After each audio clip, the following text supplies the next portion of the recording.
और एक बार फिर हम वो बातें जो परमेश्वर हमसे उम्मीद करते हैं हम उसको जानें, परखें, सीखें। हम सेवकाई या याजकी समाज के लोग हैं और सेवा में जुड़े हुए हैं। और प्रथम दिन से हम सेवकाई वरदानों के ऊपर में चिंतन कर रहे हैं, मंथन कर रहे हैं और समझने की कोशिश कर रहे हैं कि परमेश्वर जिस उद्देश्य से कलीसिया को और सेवकों को सेवकाई में प्रमोट करते चले जा रहे हैं, उसके पीछे लक्ष्य क्या है। Why we do the ministry and what is the ministry? What is the purpose in the heart of God for the people, those who live on the face of this earth? इस धरती पर जो मानव को जन्म दिया है उसको वह कहाँ ले जाना चाहता है। क्यों बनाएं कलीसिया, क्यों बने पास्टर, क्यों चंगाई दें, क्यों पवित्र आत्मा पाएं, इन सब बातों के पीछे क्या उद्देश्य है। और आज झड़ती की बेरा है। आज हम उस अंजाम में, उस पड़ाव में जाना चाहते हैं जिस पड़ाव में पहुंचकर हमारी सेवकाई का जो लक्ष्य है वो पूरा होता है। प्रभु परमेश्वर ने इब्राहिम को ही ये कहा था कि तेरे वंशज के लोग 400 साल तक परदेशियों के गुलाम होंगे और मैं उन्हें बरबस वहाँ से लूट लेकर के निकालूंगा और वे फिर से अपने देश में जा बसेंगे। ठीक है।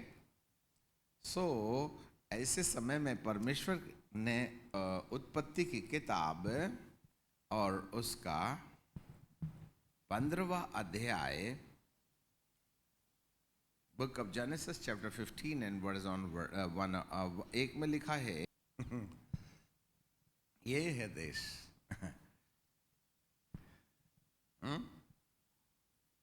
अब्राम को परमेश्वर ने कहा तेरे ही वंश से एक वंशज उत्पन्न होगा, परंतु वो 400 साल तक गुलाम बन जाएंगे।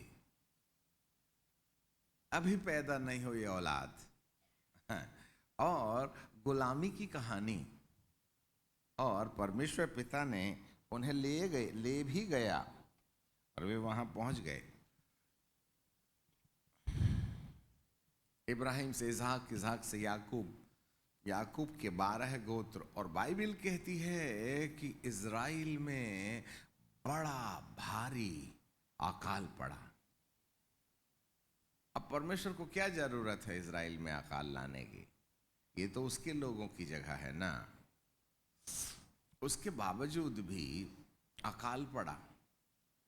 अनाज लेने के लिए याकूब ने अपने पुत्रों को 1 बाय 1 मिस्र भेजा, परंतु ऑलरेडी वहां पर यूसुफ महाराजा बन बैठा था।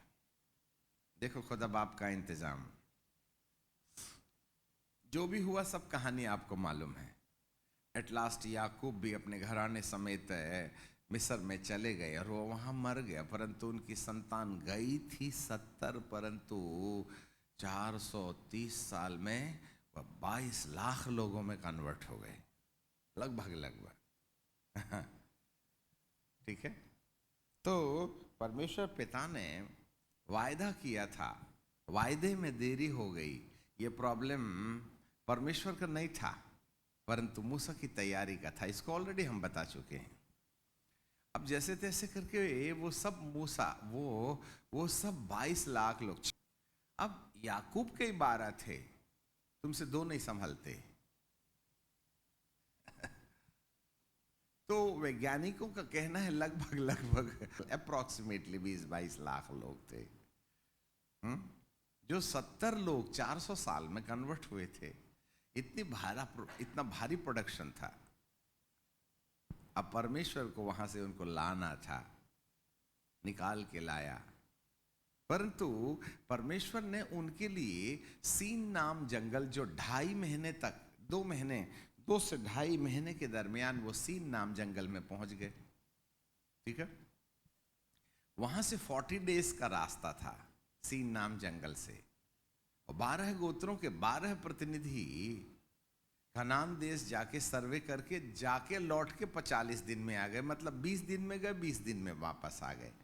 और वहां परमेश्वर की योजना थी कि मैं इसी रास्ते से, जिसमें ये 20 दिन में सर्वे करके आए, एटलीस्ट बाल बच्चे, मुर्गी तितरी, बूढ़े बाढ़ी के साथ यदि ये चलते तो 40 दिन में प्रतिज्ञा के देश में पहुंच जाते थे। परंतु उन्होंने सलाह नहीं मानी, जिसके परिणाम स्वरूप वे परमेश्वर के साथ चलने के बजाय उन्होंने परमेश्वर को अपने साथ चलने में दबाव डाला। यदि वे परमेश्वर की सलाह मानते तो 40 डेज में पहुंच जाते, परंतु उन्होंने अकान वंशियों को देख करके, अमालेकियों को देख करके ये कहा, वो पुरुष के समान है, हम टिड्डी की तरह हैं। और वास्तव में वैसा ही था, क्योंकि अकान वंशी 30 फीट के, 12 से लेकर के 35 फीट ऊंचाई के ये लंबे चौड़े दानव की तरह रहने वाले लोग थे। इजराइलियों के 12 गोत्रों के प्रतिनिधियों ने जब ये वास्तविकता का बखान 10 लोगों ने किया तो सारे 22 लाख रोने और गाने लगे, हे प्रभु, यहाँ इस वाले रास्ते से हम गए तो अकान वंशी हमारी बेटे और पत्नियों को चुरा लेंगे और हम पुरुषों को मार डालेंगे, इसलिए हम यहाँ से नहीं जाएंगे। They were not ready to go ahead through the leadership of the living God। जिस परमेश्वर ने उन्हें मिस्र से निकाला, उनकी सलाह मानने से उन्होंने इनकार कर दिया। तब परमेश्वर ने बोला, ठीक है, तुम मेरे बनाए रास्ते पर नहीं चलते तो मैं ही तुम्हारे रास्ते पर चलता हूँ। बोलो कहाँ से जाना है? बोले मैदान वाले रास्ते से। ठीक है, मैं चलता हूँ तुम्हारे साथ, चलूंगा जरूर, पहुंचे और नहीं पहुंचे जवाबदारी तुम्हारी है। मैं इन 40 सालों में तुम्हारे लिए एक पिता की तरह जो कर्तव्य मुझे करना है, मैं जरूर करके दिखाऊंगा। परमेश्वर विद्रोही रास्ता था। सुनो जरा ध्यान से, परमेश्वर विद्रोही रास्ता था, मनुष्य के द्वारा चुना गया चुनाव था। तो भी परमेश्वर अपनी प्रजा के ऊपर विश्वास योग्य थे। रात को आग का खंभा बंद करके, जिससे कि इलेक्ट्रिक बिल ना आवे, जनरेटर की तो समस्या ही नहीं थी वहाँ, समस्या जनरेटर तो बना ही नहीं सकते थे।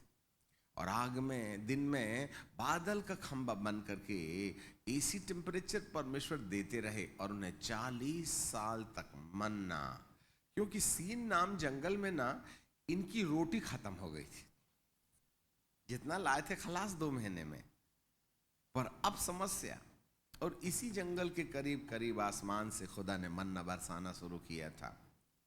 और वो यर्दन नदी के किनारे पहुंचते पहुंचते जब मूसा की मृत्यु लगभग आ ही गई थी, तब तक खुदा बाप इनके लिए मन्ना बरसाते रहा और यर्दन के पास मन्ने का गिरना बंद हो गया। अब उन्हें कमाना है। यहां लीडरशिप बदल जाती है क्योंकि डंडा ही नहीं था, मूसा के साथ गया और मूसा का डंडा कोई कैरी नहीं किया। हमें बारीकी से बाइबल पढ़ना चाहिए। तब आधे तो नहीं, यर्दन के इसी पार लोगों ने छावनी बना ली और डिप्रेशन की हालात में थे। लोग संघर्ष कर रहे थे, मूसा नहीं है, अब हम क्या करें?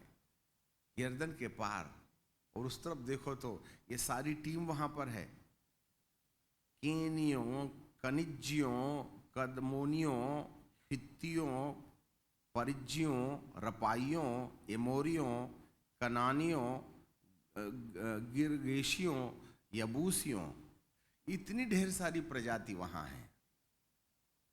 अब हम जाएं तो जाएं कैसा? क्योंकि उस जमाने में लोग परमेश्वर के निर्देश पर ही चला करते थे। अब तो उनका निर्देशक ही नहीं है, नो प्रॉफिट एट ऑल। इसलिए अब उनके पास एक समस्या है, क्योंकि उनके पास कोई लीडर नहीं है। बूढ़ों में से दो लोग थे, एक था यहोशू और दूसरा था कालेब। और ये दोनों, कालेब तो एडमिनिस्ट्रेटर बन गया, परंतु यहोशू परमेश्वर के चरणों में ठहर कर अगवानी के लिए प्रेरणा पा रहा है। प्रभु, इतनी बड़ी प्रजा के लिए मैं क्या करूं, मैं क्या करूं।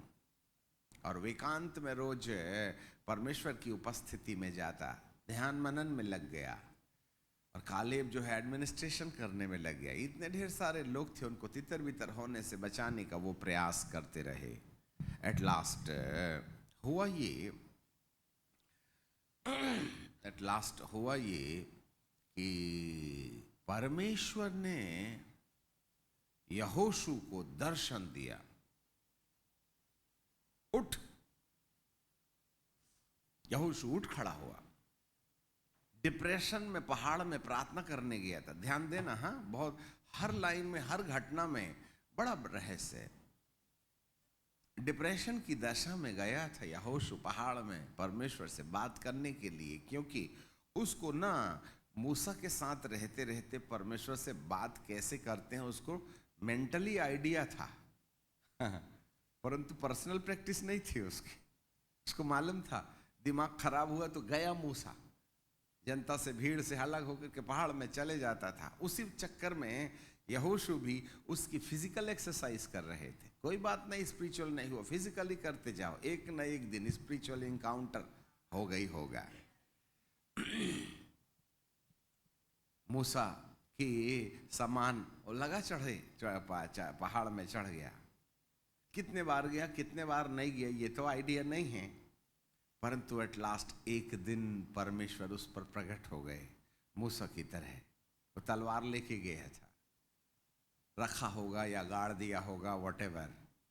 परमेश्वर ने यहोशू के थके मन को, उसके थके हुए मन को रिन्यूड या नवीनीकृत किया और कहा, तेरा मन कच्चा ना हो, मेरा दास मर गया है मेरे, और तो मूसा की जगह खड़े हो जा। जैसे मैं मूसा के संग चला वैसे भी तेरे संग चलूंगा। बाइबल कहती है इस दर्शन को पा करके यहोशू बदले हुए विश्वास को लेकर के पहाड़ से नीचे उतरा। He came down from the top of the mountain with the renewed mind. English में लिखा है ट्रांसलेशन टीका की किताब में, वह है रिन्यूड माइंड, बदले हुए मन को लेकर के पहाड़ से उतरा। अब दो लीडर थे। एक लीडर था मूसा, वो भी भेड़ बकरियों के चराने वाले दिमाग से गया था जलती झाड़ी के पास, परंतु जब वहां से वापस लौटा तो तंबू में पहुंचकर सपोरा को कहता है, जब सपोरा दूर से देखती है तो कहती, Moses Moses, you are shining like a star in sun. तेरा चेहरा दमक रहा है, तेरा चेहरा चमक रहा है, तुझे क्या हुआ? अब मूसा कहां बोलने वाला है पहले जैसे, hi my darling I love you. उसका तो माथा ही ना बदला हुआ था।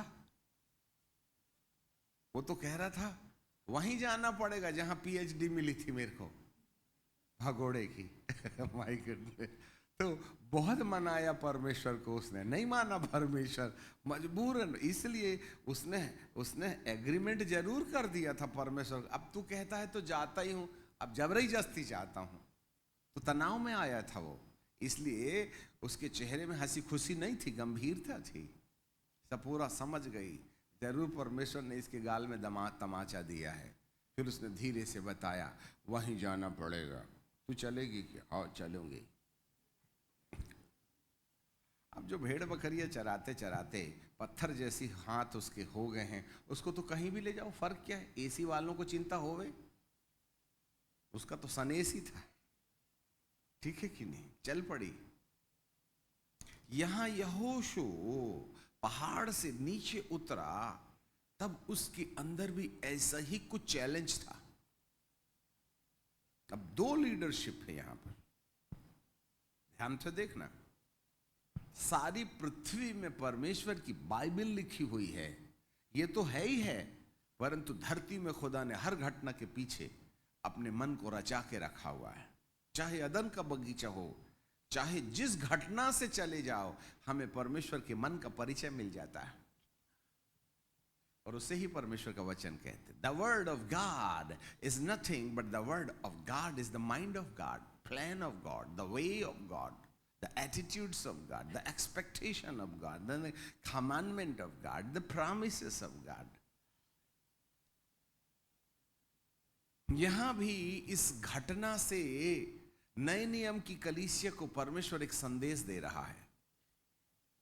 हमें संदेश सुनना पड़ेगा, और वो संदेश ये है, यहां दो अगुए हैं, एक अगुआ निकाल रहा है और एक अगुआ उस प्रतिज्ञा के देश में पहुंचा रहा है। अब आप चाहें तो लिख सकते हैं कि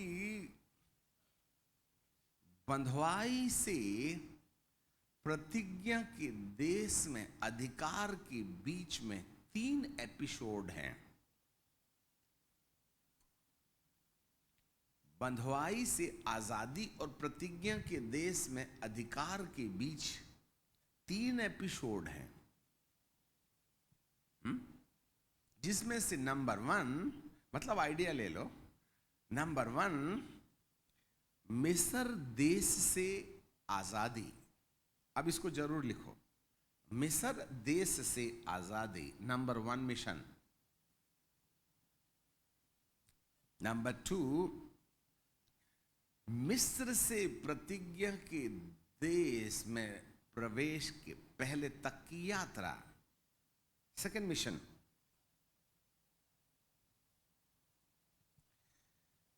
मिस्र से प्रतिज्ञा के देश के बीच की यात्रा, जर्नी फ्रॉम मिस्र टू कैनान, ये सेकंड मिशन है।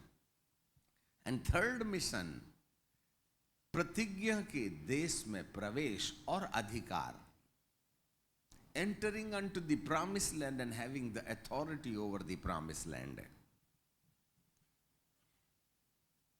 ये 3 भाग हैं, और इन 3 भागों में से एक भी एपिसोड को बाईपास कर दिया जाए तो हम परमेश्वर के पर्पस को पूरा नहीं कर सकते हैं। हम बहुत अनुभवी चीज आपको दे रहे हैं। धरती में विश्व का एक भी थियोलॉजियन आपको ये डायरेक्शन नहीं देगा। यहां ऑनलाइन है सारा मामला। इन तीनों में से एक भी एपिसोड को यदि बाईपास कर दिया जाए तो we failure in the mission of God. तो सबसे मुख्य बात यह है कि हम प्रतिज्ञा के देश से निकले। ये पहला मिशन है। इसलिए जितने मिशनरीज लोग हैं, इन तीनों अध्याय, इन तीनों मिशन फील्ड के ऊपर में चिंतन करना हमारी जरूरत होती है। यदि आपने इन बातों पर चिंतन नहीं किया तो जो प्रतिफल हमारी सेवकाई को मिलना चाहिए वो नहीं मिला। तो इतने परिश्रम का नतीजा यदि 0 सन्नाटा मिला तो हम पहले ही पान की दुकान खोलते तो कम से कम बीवी बच्चों के लिए कान का वाला खरीद लेते। भाई सेवकाई में तो हाथ मुखी न लड़ाई है, खुद भी नहीं गए और पहुंचे भी नहीं तो फायदा भी क्या था, है ना। इसलिए हमें मिशन को या सेवकाई को बड़ी बारीकी से समझना चाहिए। अवार्ड या प्रतिफल इस बात में है कि हम इस तीनों मिशन को अपने अंदर देख करके उसके फुलफिलमेंट में, दर्शन में लगे रहें। हाँ, वो वाली यात्रा 40 साल में पूरी हुई, परंतु ये तीनों मिशन फील्ड हमारे लिए आज महीनों हफ्तों में पूरा किया जा सकता है। अपने ही जीते जी पूरा किया जा सकता है, बशर्ते कि हमको इस घटना से बेहतर आइडिया मिले कि परमेश्वर हमसे किस प्रकार की उम्मीद रखते हैं। जी हाँ, तो सबसे पहला मिशन होता है मिस्र से आजादी। हम सब टाइटल देंगे, मिस्र से आजादी। लोगों को पाप से मुक्त कराकर उन्हें धर्मी बनाना। ध्यान दीजिएगा, उन्हें पाप से मुक्ति दिलाकर धर्मी बनाना, क्षमा प्राप्ति, ये एवेंजलिस्टिक मिनिस्ट्री है। और इस एवेंजलिस्टिक मिनिस्ट्री के द्वारा हम लोगों को चिन्हों, चमत्कारों, अद्भुत कामों के द्वारा, है ना, परमेश्वर का परिचय देकर परमेश्वर के उस प्रारंभिक सुसमाचार को जिसको प्रभु ने पतरस को बोला था, यदि तू मुझे प्यार करता है तो मेरे मेमनों को चरा, मेरे मेमनों को चरा, feed my lambs. This is the grassroots level ministry. यह प्रारंभिक सेवा है जो मूसा की सेवकाई में बहुत इजीली उसने 8 चमत्कार किए और 90 चमत्कार में उसने मिस्र को निकाल लिया। हफ्ते भर का प्रोग्राम था, विद इन अ वीक। जरा ध्यान दे लेना, बहुत कहानी जरूर है परंतु आपको बेहतर आइडिया मिलेगा। ठीक है कि उसने क्या किया, मूसा अपने यित्रो के घर से मिस्र गया ना, तो हफ्ते भर में सारा कार्यक्रम कर दिया निकालने का। तो हुआ ये कि मूसा ने पहला चमत्कार, दूसरा चमत्कार थोड़े ही दिनों के अंदर में, it's a very short time, और एट लास्ट उसने मेमना बलिदान करके अपने घर की चौखट में लहू लगाने वाली कहानी लोगों को बताई। और उस रात यहां बाइबल का परमेश्वर कहता है कि कुछ ही समय में, एक ही रात में उसने मिस्रियों की गुलामी से इजरायलियों को निकलते हुए देख लिया। दूसरे दिन सुबह होने से पहले इजरायलियों के बैग पैक थे, जो उनको बना समेट लपेट के चले। This is the mission, the first mission, coming, the deliverance from the captivity of the Egypt, मिस्र की गुलामी से आजादी। जाइए, चमत्कार कीजिएगा, यीशु मारा गया, गाड़ा गया, सुनाइए। हफ्ता 15 दिन में लोग यीशु मसीह को मानेंगे, चमत्कार देखेंगे, मानेंगे, स्वीकार करेंगे। साल 6 महीने में बपतिस्मा दे देना, चर्च के मेंबर बन जाएंगे, प्रभु भोज वगैरह भी देने लगना। हम आ गए मिस्र से बाहर, और 99.9 कलीसिया इस मिशन में माहिर है, और हम सब इसमें दक्ष है।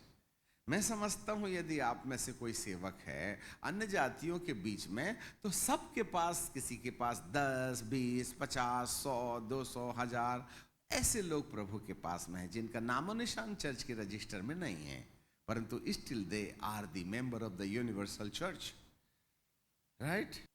तो ये सब लोग वो लोग हैं जो लोग मिस्र से निकल आए, और अन्य जातियों में से बहुत से लोग अन्य जातियों में से प्रभु में लोगों को ला रहे हैं, और भारी मात्रा में कलीसिया का निर्माण चल रहा है। ठीक है, ये है मिस्र से आजादी। इसमें ग्रेस मिनिस्ट्री काम करती है और फेथ मिनिस्ट्री काम करती है। मिस्र से निकलना, ग्रेस एंड फेथ, ये दो ही चीज में काम बन जाता है। बीड़ी भी चलती है, दारू भी चलता है, सब चलता है, परंतु because of the grace and faith they will come out from the Egypt. समझ में आ गई बात? तो इस तरीके का रवैया रहता है साहब।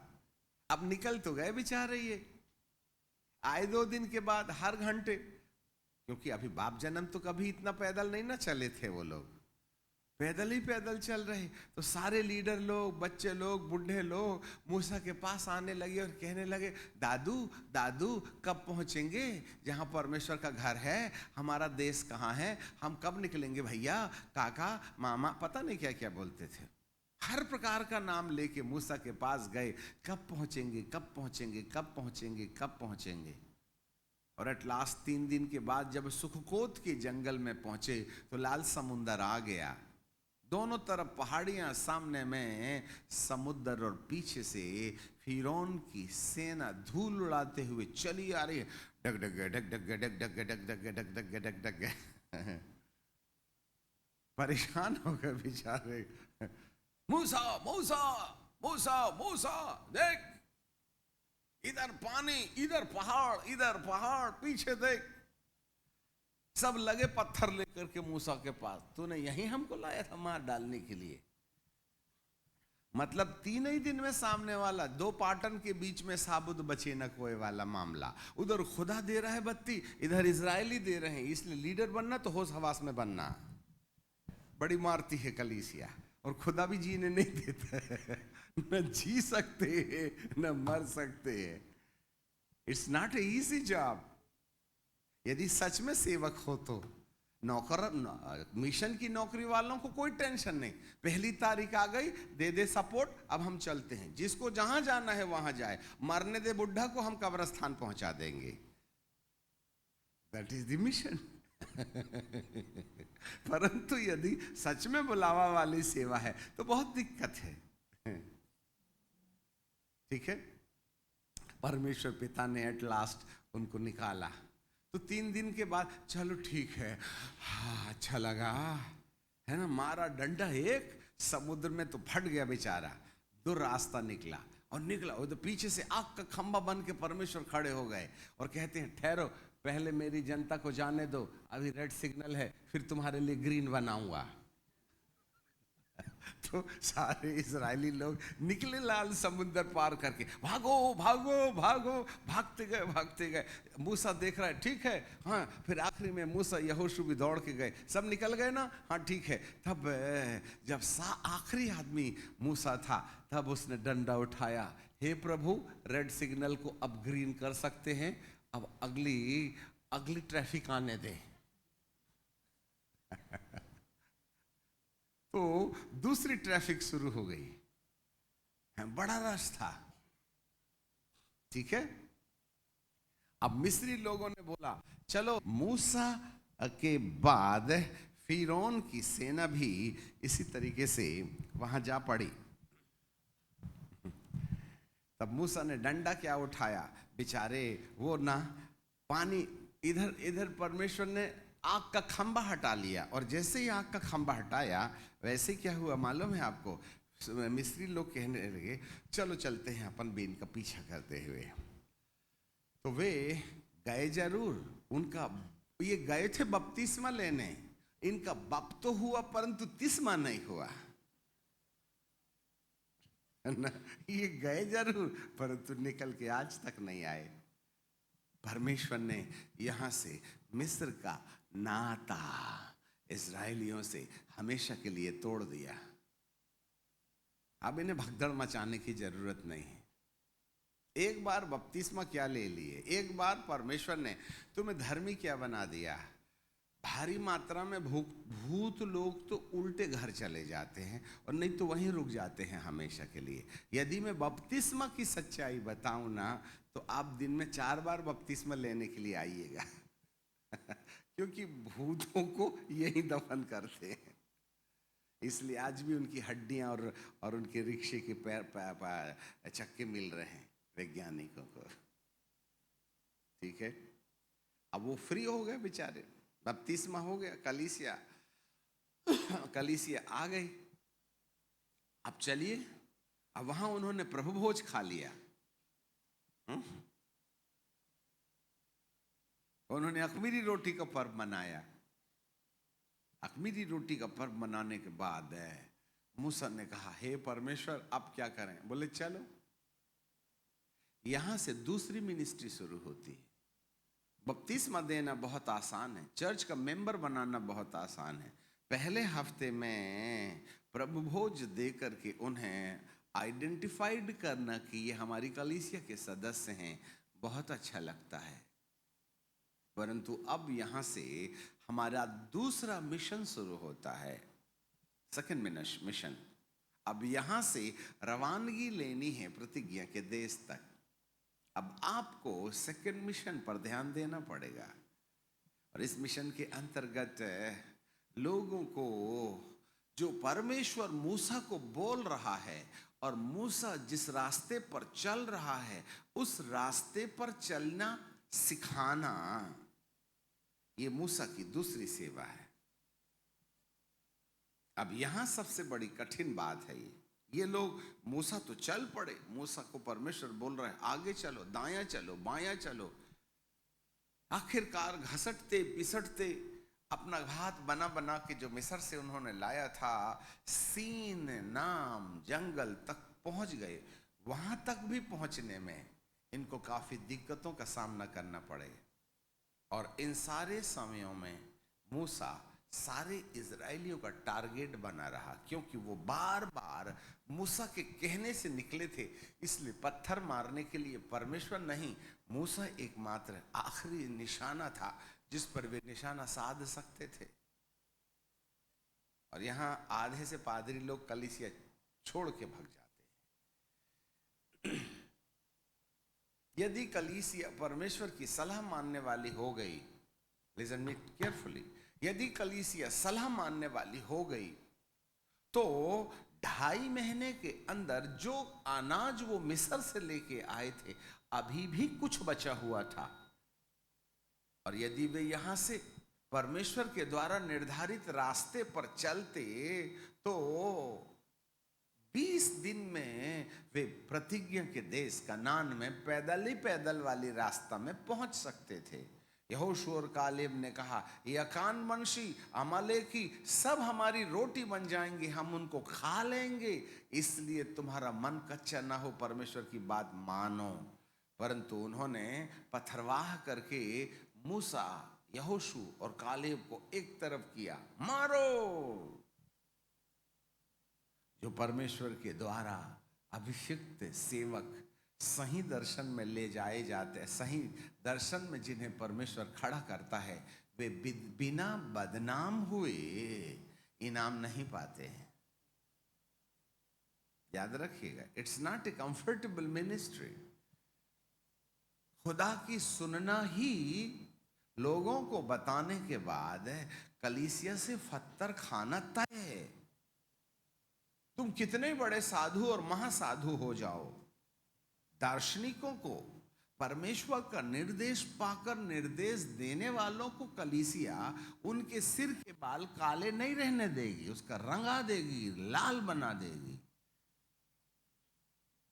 नौकरी करने वाले पादरी को कोई घास नहीं देता, अच्छा है, अपना आदमी है, बीड़ी पीने से रोकता नहीं और गर्लफ्रेंड का हाथ दबाने में भी नहीं रोकता, अच्छा पादरी है। खुदा बाप हमको ऐसे ही पादरी दिया करे जो हमको टेंशन नहीं देता। ऐसे लोगों से कलीसिया को कोई प्रॉब्लम नहीं है। और यदि कोई परमेश्वर की आवाज सुनकर के बताना पड़े तो बंदूकें तन जाती हैं सीने की तरफ। ये हमारा अपना कटु अनुभव है। कई बार तो मूसा ना रो रो के कहता था, मैंने तेरे को पहले बोला था मत कर चुनाव, किसी और को चुन ले। आखिरकार फंसा दिया, ला करके गले में रस्सी डाल दिया और दूसरा रस्सा अपने पास में रखा है, और एक रस्सी तेरे पास और एक रस्सी इनके पास में है। बस झटका देने, कभी तू झटका मारने की धमकी देता है, कभी ये झटका मारने की धमकी देते। हम ना परेशान हो गए हैं प्रभु जी। कितने ऐसे अभिषिक्त हैं जिन्होंने खुदा की कलाम, खुदा की आवाज सुना है और उनके दिमाग में एक बात ये विचार आई है, आत्महत्या नहीं बनता, अब ढोया नहीं जाता है, अब मैं थक गया हूं। ये बात कहने वाले वो लोग हैं जो नंगी आंखों से प्रभु का आमना सामना किए हुए होते हैं। उनकी कीमत तुम क्या जानो? तुम तो रोटी के लिए लड़ रहे हो, अपने सुख के लिए लड़ रहे हो, अपने कंफर्ट जोन के लिए लड़ रहे हो। कलीसिया को आराम देने वाला पादरी चाहिए, खुदा का निर्देश का पालन करवाने वालों की जरूरत नहीं है। हालेलुया, समझ रहे हैं बात को? यस। इन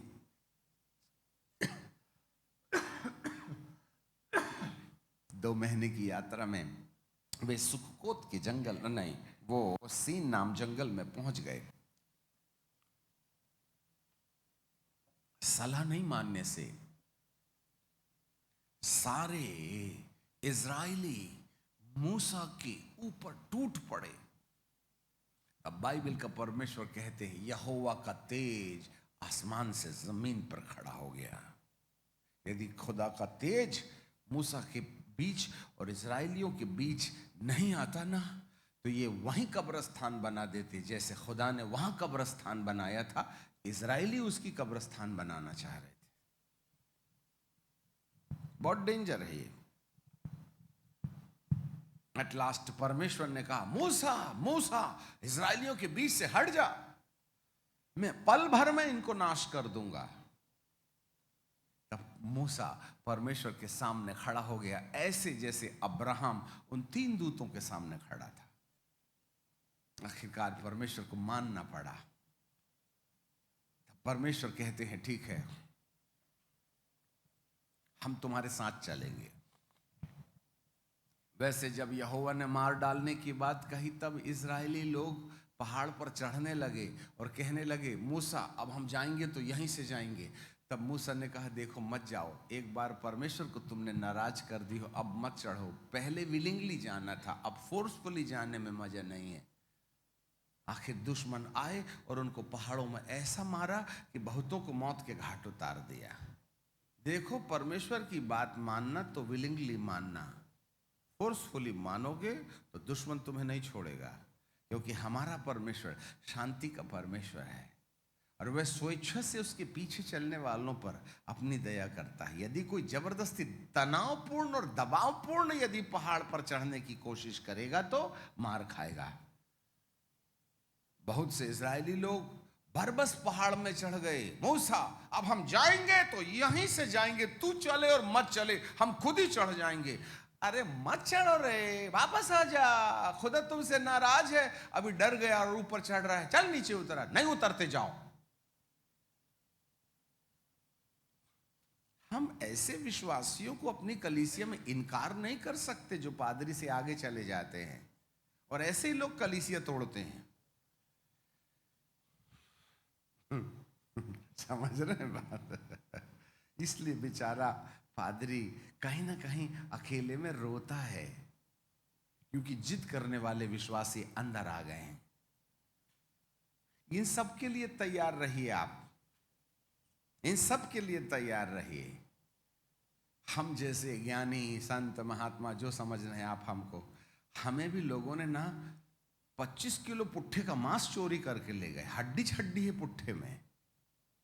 इतनी शिक्षा देने के बाद भी हमारी कलीसिया को चूर चूर और न्यारा व्यारा कर दिया गया। ये रिवाज है, दुष्ट का काम है, ये इसको रोका नहीं जा सकता, परंतु उसकी भी ट्रेनिंग खुद बाप ने दिया है। कहीं कि तुम्हें तो बपतिस्मा देने का शौक था, वो सुधरे और ना सुधरे तुम्हें क्या लेने देना।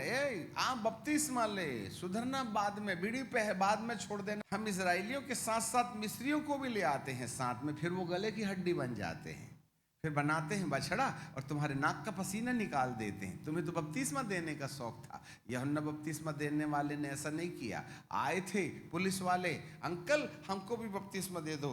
यूहन्ना ने कहा नीचे की कमाई पहले बंद कर, फिर बाद में आना। बपतिस्मा कोई मजाक खेल नहीं है। फिर फरीसी सदुकी भी आए तो उसने तो ऐसी पीएचडी दिया, अरे सांप के बच्चों तुमको किसने बोला कि तुम इधर बपतिस्मा लेने के लिए, मन फिराओ पहले।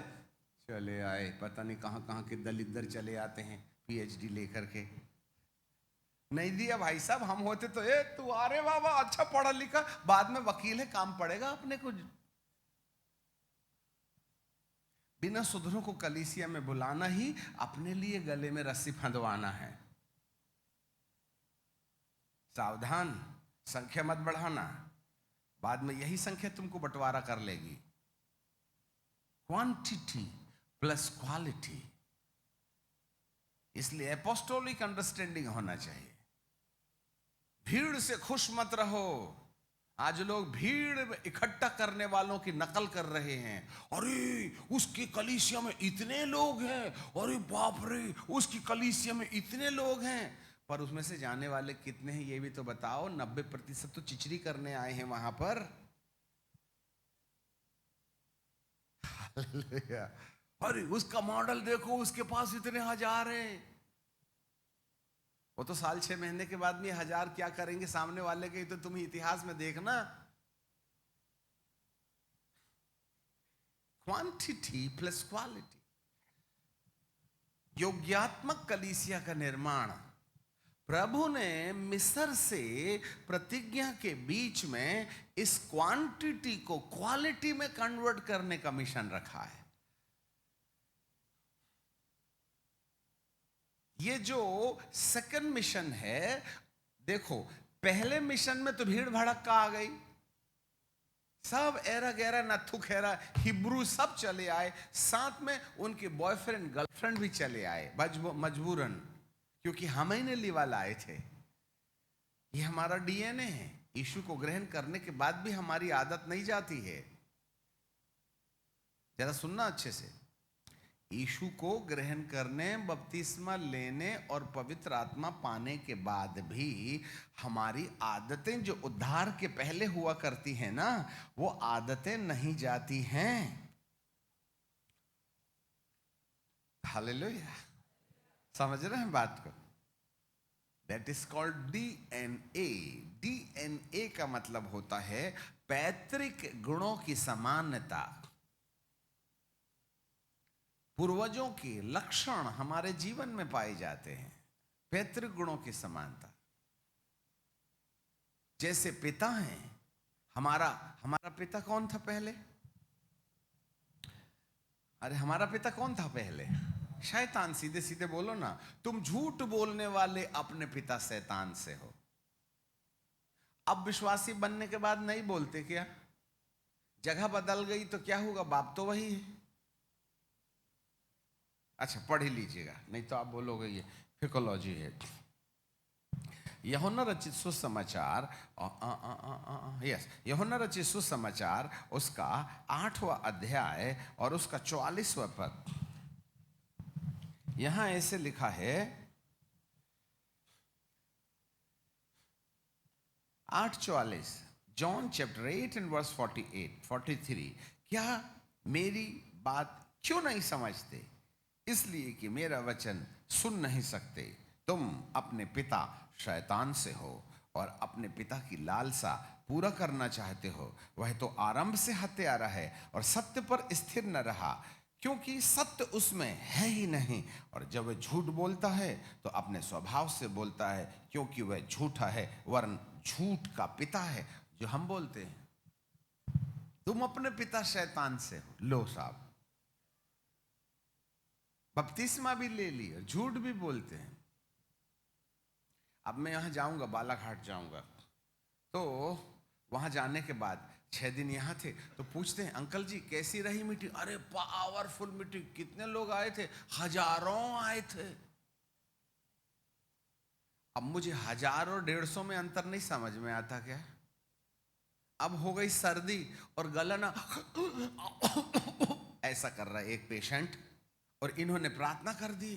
वो प्रार्थना कही, हे पिता परमेश्वर, इसके गले में जो कुछ भी फंसा है वो ठीक हो जाए, यीशु के नाम में इसकी सांस वापस लौट जाए। तो वो गले का खराश निकल गया और वो अच्छे से बात करने लगा। अब इन्होंने पेपर में छाप दिए, मैं फलानी जगह गया था, एक आदमी के प्राण निकल रहे थे और निकल गए थे, और मैंने प्रार्थना किया तो उसके प्राण फिर वापस आ गए। प्रभु को धन्यवाद, मुर्दा जिंदा कर दिया।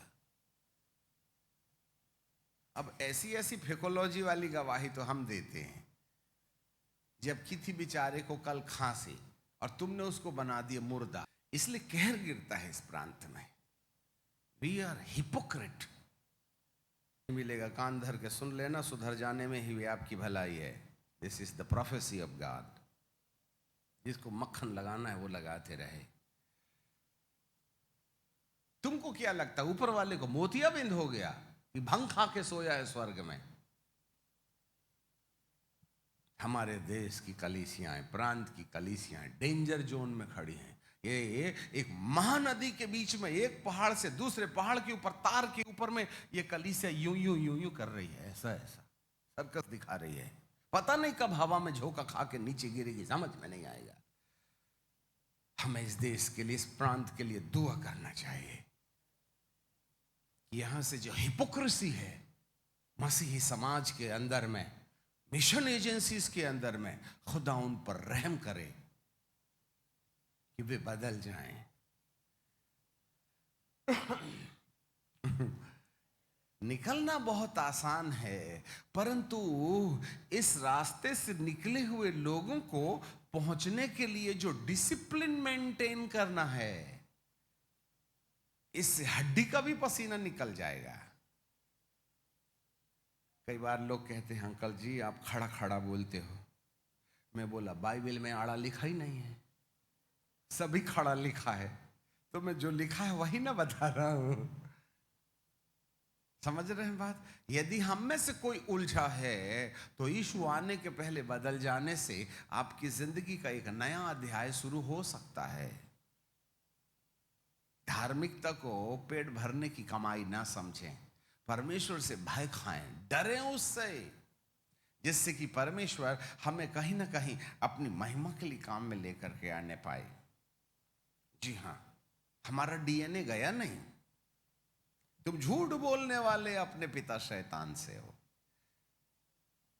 कितने लोगों को झूठे रिपोर्ट्स दिए जा रहे हैं। इसलिए आज हमारे देश में नरसंहार हो रहा है। इसको बाईपास नहीं किया जा सकता। नरसंहार को नेवता हमने दिया है। खुदा धर्मी न्याय है, ही इज अ राइचियस जज। हमें उसके सामने थरथराना चाहिए, कांपना चाहिए। निकालना बहुत आसान है, परंतु कलीसिया को अनुशासित बना करके प्रतिज्ञा के देश में पहुंचने के लायक बनाने के बीच में 22 लाख में से 2 बचेंगे।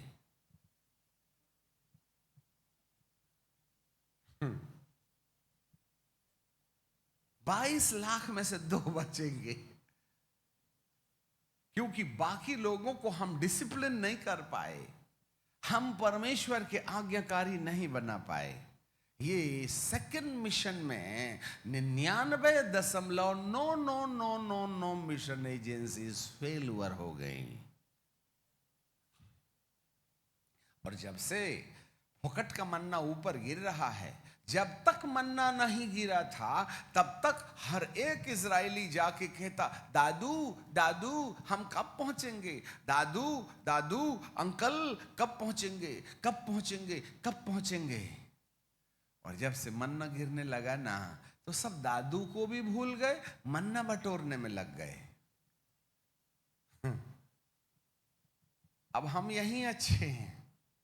जिंदगी के इतने साल कट गए और कट जाएंगे। अपने को सुबह जब फुकट में मन्ना मिलता है तो खेत में काम करने कौन जाएगा? दादू अब तुम पहुंचे और नहीं पहुंचे, अपन टेंशन फ्री हैं। ना रात को हीटर का बिल आता है, ना दिन में एसी का बिल आता है, और ना फ्रिज की जरूरत है, और ना ही बस बटोरो और खाओ और मजा मौज करो। दादू हमारे ना गाल ना मिस्र के भोजन से पिचक गए थे, और जब से ऊपर वाला खा रहे हैं फुग्गा समान गोल हो गए। दादू दादू मेरे बाल तो पूरे झड़ गए थे, गंजा हो गए थे। जब से मन्ना खा रहे ना, विटामिन प्रोटीन के चक्कर में नए निकल गए। देखो दादू कितने लंबे लंबे बाल हो गए। हमको मत पहुंचाओ ना, यही अच्छा लगता है। God bless you. तुम भी यही चाहते हो, पादरी हमको बोले गॉड ब्लेस यू। बाल लंबे हो रहे हैं ना, पर ये नहीं देख रहे कि कब्रिस्तान भी बन रही है। अरे वो अपने आइडिया से मर गया, उसकी तारीख आ गई थी इसलिए गया। टेंशन मत ले, खुदा बाप का कोई काम नहीं है, मर गया मर जान दे, अपन जिंदा ना। कलीसिया मर रही है और नेचुरल समझते हो आप उसको।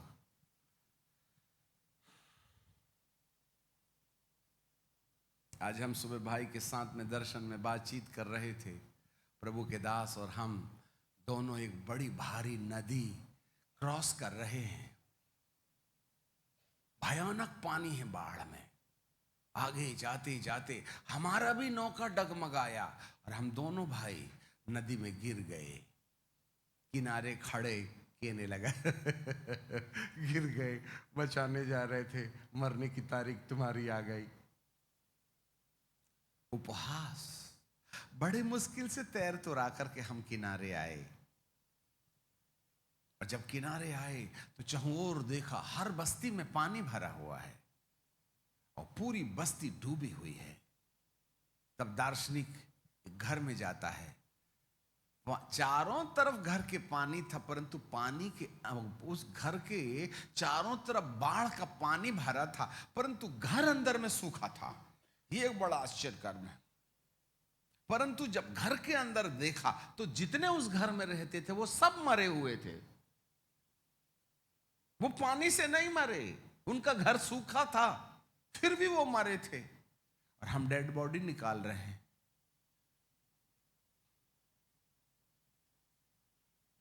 भविष्यवाणी पर तो वैसे लोग विश्वास नहीं करते। और आजकल तो दर्शन की बातें बताओ तो माथा खोल के रखना सामने वाले का, गोटा और पत्थर खाने के लिए। पता नहीं क्यों भविष्यवाणी के विरुद्ध आज की कलीसिया इतनी बौखला जाती है कि हमको तो ना सिर्फ सूले में चढ़ाने का प्लान करने लगती है। सुनना ही नहीं चाहते हैं सच्चाई परमेश्वर की। मूसा के साथ भी तो यही ना होता था। चहुओर तो बाढ़ आई है, मसीही लोग सोचते हैं हम सुरक्षित हैं। अरे पानी में डूब के मरते तो चलो हाल है, तुम्हारा घर सुरक्षित है, परंतु मौत तो नहीं गई ना। Still death is ruling over the inside in the house. लोग अंदर मरे हुए हैं। इसका प्रश्न का उत्तर नहीं मिल रहा है हमें। हम मसीह होने का दावा कर रहे हैं, हम विश्वासी होने का दावा कर रहे हैं, हम परमेश्वर के वचन को जानने का दावा कर रहे हैं, परंतु आज आत्मिक रीति से यीशु को मानने वाले, भक्ति करने वाले, परमेश्वर की महिमा करने वाले लोगों के अंदर में आत्मिक जीवन ऐसा ही है जैसे उस सूखे घर में डेड बॉडीज पड़ी हुई हैं। जीवन ही नहीं है कलीसिया में। वो तो धर्म के मानने वाले हैं। आत्मिकता होती तभी ना समझ में आता। आखिर सूखे घर से हम डेड बॉडी निकाल रहे हैं और लोग हमारा उपहास कर रहे हैं। डेड बॉडी निकाले।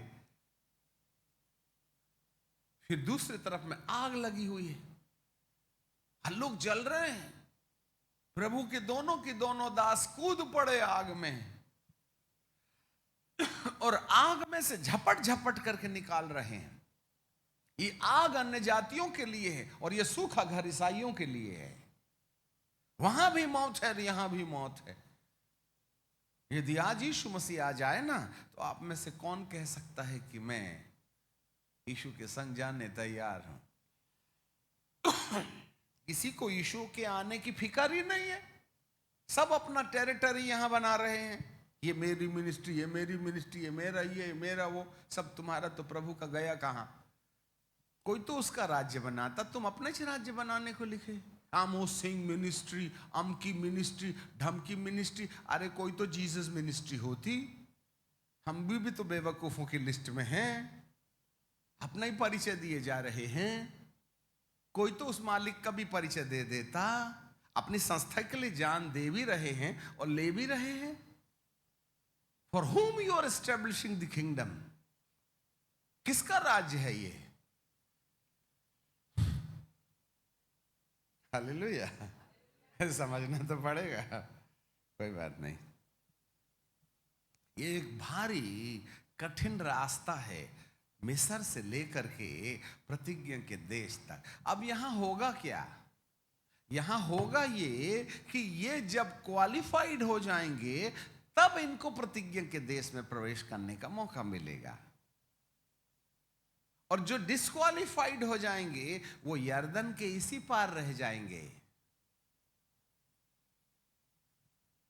अब इसके बाद तीसरी मिनिस्ट्री शुरू होती है। अभी ये खत्म नहीं हुई है, यहीं हम फिर वापस लौट आएंगे। वहां तीसरी मिनिस्ट्री होती है, Yehoshua generation, the ministry of Yehoshua, जो उन्हें प्रतिज्ञा के देश में पहुंचाएगा। और प्रतिज्ञा के देश में पहुंचने वालों की योग्यता इस पर निर्भर करती है कि वे मिस्र से लेकर के यर्दन के बीच की यात्रा महफूजगी के साथ पूरा करें। हम बहुत उत्तेजित हुए जा रहे हैं। फिर से ध्यान से सुनना। प्रतिज्ञा के देश में प्रवेश करने की क्वालिफिकेशन, जिसने मिस्र से लेकर के प्रतिज्ञा के देश अर्थात यर्दन के पहले तक की यात्रा में मैच्योरिटी हासिल की है, परिपक्वता हासिल की है, वही है जो यर्दन के पार जाएगा। और यर्दन के पार के बाद फिर प्रतिज्ञा का देश लागू होता है। वैसे तो कुछ गोत्र यर्दन के इस पार भी बस गए थे, परंतु एनी हाउ जो परमेश्वर का मंदिर है वो यर्दन के उस पार है, और वहां तक पहुंचने के लिए एक क्वालिफिकेशन है। और इस बीच में इन 40 सालों के दौरान में परमेश्वर हर मनुष्य को एक सर्टिफिकेट देना चाहता है कि परमेश्वर ने इजराइलियों को 40 साल तक उस बियाबान जंगल में इसलिए ले गया कि वह जाने कि उनके मन में क्या है और वे मेरी बातें मानते हैं या नहीं मानते हैं, और वह उन्हें नम्र और दीन बनाए। अब यह व्यवस्था विवरण 8 में ऐसे लिखा है,